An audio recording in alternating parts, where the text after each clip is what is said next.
Hi friends, আজকে আমরা আছি ঝাড়খণ্ডের জাপলা বলে একটা জায়গাতে। তো এখানে একটা জিনিস আমার খুব ভালো লাগছে যে ন্যাচারাল বিউটিটা খুব সুন্দর। আমি দেখাবো। এখন যেটা দেখছি এটা হচ্ছে একটা সরষের ক্ষেত।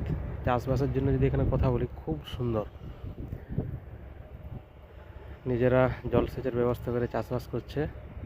এদিকে দেখা যাচ্ছে রাহেড়ের ক্ষেত, আর ওখানে দূরে দেখা যাচ্ছে এরকম দেখো পাহাড় সব। এখানে এরকম অনেক পাহাড় দেখতে পাওয়া যায়। এগুলো সব ওই যে হচ্ছে রাহেড়, সর্ষে, আরও অনেক কিছু লাগানো আছে। দেখছি আখ আছে অনেক জায়গায়। আর এইটা যেটা দেখছো এটা হচ্ছে পাইপ লাইনের কাজ হচ্ছে এখানে। বিশেষ করে জলসেচের ব্যবস্থার জন্য এটা করা হয়েছে, যাতে করে এই ক্ষেতিগুলো ভালো করে আর করা হয় চাষবাসটা। সেই জন্য এই পাইপ লাইনের ব্যবস্থা করে জলের ব্যবস্থা করা হচ্ছে। দারুণ লাগছে। আর আমি তো মেনলি এসেছি ওয়েস্ট বেঙ্গল থেকে। তো এখানে এরকম পাহাড়, মাঝে মাঝে দু একটু করে ঘর, এসব দেখে বেশ ভালোই লাগছে।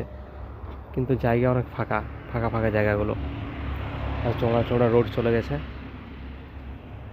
Thank you.